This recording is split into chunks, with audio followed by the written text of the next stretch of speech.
കുടുംബകോടതി വിഷയങ്ങളുമായി ബന്ധപ്പെട്ട് വരുന്ന പുതിയൊരു വീഡിയോയിലേക്ക് എല്ലാവർക്കും സ്വാഗതം. വീഡിയോ കാണുന്ന ആർക്കെങ്കിലും കുടുംബകോടതി വിഷയങ്ങളുമായി ബന്ധപ്പെട്ട് എന്തെങ്കിലും സംശയങ്ങളുണ്ടെങ്കിൽ കോൺടാക്റ്റ് ചെയ്യാം.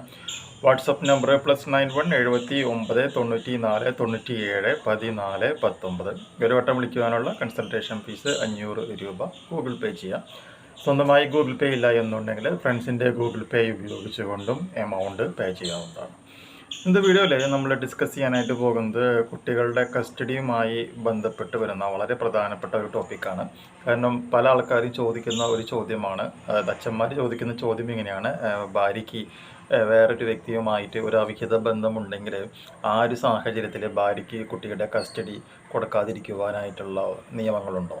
അല്ലെങ്കിൽ തിരിച്ച് ഭാര്യമാർ ചോദിക്കുന്ന ചോദ്യം ഇതാണ്: ഭർത്താവിന് വേറൊരു സ്ത്രീയുമായിട്ട് ചില റിലേഷൻ ഉണ്ട്, അപ്പോൾ അതുകൊണ്ട് തന്നെ കുട്ടിയുടെ കസ്റ്റഡി കൊടുക്കാതിരിക്കുവാനായിട്ട് സാധിക്കുമോ എന്ന് രണ്ട് കൂട്ടർ മാറി മാറി അങ്ങോട്ടും ഇങ്ങോട്ടും ചോദിക്കാറുണ്ട്. അപ്പോൾ അതുമായി ബന്ധപ്പെട്ട് നമ്മുടെ ഇന്ത്യയിലെ വ്യത്യസ്തമായിട്ടുള്ള ഹൈക്കോടതികൾ പറയുന്ന നിരീക്ഷണങ്ങളും അതിനെ തുടർന്നുള്ള സുപ്രീം കോടതിയുടെ ഉത്തരവും നമുക്ക് ഒരു സീരീസ് ആയിട്ട് 7 വീഡിയോ ആയിട്ടാണ് നമ്മളിനി ചെയ്യാനായിട്ട് പോകുന്നത്. അപ്പോൾ ആദ്യം നമ്മൾ ഡിസ്കസ് ചെയ്യുന്നത് പഞ്ചാബ് ആൻഡ് ഹരിയാന ഹൈക്കോടതി ഈ ഒരു സിറ്റുവേഷനുമായി ബന്ധപ്പെട്ടുകൊണ്ട് പറഞ്ഞിട്ടുള്ള നിരീക്ഷണമാണ്. അതെന്താണ് എന്നുള്ളത് നമുക്ക് നോക്കാം. കോടതി ഇങ്ങനെയാണ് പറഞ്ഞിരിക്കുന്നത്: extra marital affair of woman no ground to deny custody of child എന്നാണ് പറഞ്ഞിട്ടുള്ളത്. അതായത് അമ്മയ്ക്ക് വേറെ ഒരു ആളുമായിട്ട് എന്തെങ്കിലും തരത്തിലുള്ള ഒരു ഫ്രണ്ട്ഷിപ്പ് ഉണ്ട്, അല്ലെങ്കിൽ എക്സ്ട്രാ മെരിറ്റൽ അഫെയർ ഉണ്ട് എന്നുള്ള കാരണം കൊണ്ട് ആ അമ്മയ്ക്ക് തൻ്റെ കുട്ടിയെ കിട്ടാനായിട്ടുള്ള അല്ലെങ്കിൽ കസ്റ്റഡി കിട്ടുവാനായിട്ടുള്ള ഒരു കേസുമായി വന്നു കഴിഞ്ഞാൽ അതൊരിക്കലും തടയുവാനായിട്ട് പറ്റില്ല. ആ കുട്ടിയുടെ കസ്റ്റഡി അമ്മയ്ക്ക് കൊടുക്കേണ്ടി വരും എന്ന് തന്നെയാണ് കോടതി പറഞ്ഞിട്ടുള്ളത്. അപ്പോൾ ആ വിധിയിലത്തെ കുറച്ച് പ്രസക്തമായ ഭാഗങ്ങൾ ഞാൻ ആദ്യം ഒന്ന് വായിക്കാം, അതിനുശേഷം നമുക്കത് മലയാളത്തിൽ എക്സ്പ്ലെയിൻ ചെയ്യാം.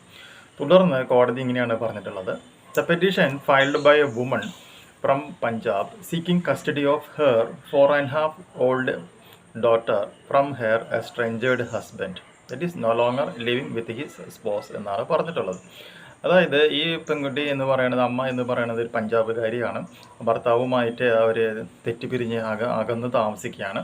അങ്ങനെ ഇരിക്കുന്ന ഒരു സാഹചര്യത്തിൽ 4.5 വയസ്സുള്ള അവരുടെ മകളുടെ കസ്റ്റഡിക്ക് വേണ്ടിയിട്ടാണ് അവരെന്ത് ചെയ്തേക്കുന്നത്, ഹൈക്കോടതിയെ സമീപിച്ചിട്ടുള്ളത്. Okay. And the court observed that even assuming a woman is or has been in extra marital relationship, the same by itself can't lead to the conclusion that she would not be a good mother to deny her the custody of her child എന്നാണ് അതിൽ പറഞ്ഞിട്ടുള്ളത്. അതായത് ഏതെങ്കിലും ഒരു പ്രത്യേക ഒരു സാഹചര്യത്തിൽ ആ ഒരു പെൺകുട്ടിക്ക് വേറൊരു വ്യക്തിയുമായിട്ട് ഇതുപോലെയുള്ള ഒരു സ്നേഹബന്ധമുണ്ടായി എന്ന് വെച്ചിട്ട് അവരൊരിക്കലും നല്ല അമ്മയല്ല എന്ന് ഒരിക്കലും പറയുവാനായിട്ട് സാധിക്കില്ല. അതുകൊണ്ട് ആ കസ്റ്റഡി നമുക്കൊരിക്കലും നിഷേധിക്കുവാനും പറ്റില്ല എന്നാണ് പറയണത്. ഇനി നെക്സ്റ്റ് പോയിന്റ് നോക്കാം. A child would require love and affection of mother for her developments in formative years എന്നാണ് പറഞ്ഞിട്ടുള്ളത്. അതായത് ഈ 4.5 വയസ്സുള്ള ഈ പെൺകുട്ടിക്ക് അവളുടെ അമ്മയുടെ സ്നേഹവും പരിചരണവും അവളുടെ ഇനിയുള്ള ജീവിതത്തിൽ വളരെയധികം അത്യാവശ്യമുള്ളതാണ്. അതുകൊണ്ട് കുട്ടിയുടെ കാഴ്ചപ്പാട് വെച്ച് നോക്കുകയാണെങ്കിലും എന്ത് ചെയ്യണം, കുട്ടിക്ക് അമ്മയുമായിട്ട് ഇൻട്രാക്ട് ചെയ്യുവാനായിട്ടുള്ള സാഹചര്യം എന്തായാലും കൊടുത്തേ മതിയാകൂ എന്നാണ് കോടതി പറയണത്. And consequently the petition is allowed. അതിൻ്റെ അടിസ്ഥാനത്തിൽ അമ്മ കൊടുത്ത ഈ ചൈൽഡ് കസ്റ്റഡി പെറ്റീഷൻ കോടതി എന്ത് ചെയ്യുന്നു, അലൗ ചെയ്യാണ്. The custody of the girl would be handed over to the petitioner. അങ്ങനെ ഈ കുട്ടിയുടെ കസ്റ്റഡി എന്ത് ചെയ്തു, പെറ്റീഷണർക്ക്, അതായത് പെറ്റീഷണറായിട്ടുള്ള അമ്മയ്ക്ക് കൈമാറ്റം ചെയ്യുകയാണ് ഉണ്ടായിട്ടുള്ളത്. ക്ലിയർ ആയില്ലേ? അപ്പോൾ ഇതാണ് എന്താണ് പറഞ്ഞിട്ടുള്ളത്. അപ്പോൾ വേറെ ഒരു കല്യാണം ഉള്ള സമയത്ത് തന്നെ വേറൊരു ചേട്ടനോ അല്ലെങ്കിൽ ചേച്ചിയുമായിട്ട് വർത്തമാനം പറഞ്ഞു, സെൽഫി എടുത്തു എന്നുള്ളതൊന്നും തന്നെ ചൈൽഡ് കസ്റ്റഡിയെ ബാധിക്കാത്ത ഒരു വിഷയമായിട്ടാണ് ഈ ബഹുമാനപ്പെട്ട പഞ്ചാബ് ആൻഡ് ഹരിയാന ഹൈക്കോടതി പറഞ്ഞിട്ടുള്ളത് എന്നുള്ളത് പ്രത്യേകം മനസ്സിലാക്കാം. ഓക്കെ.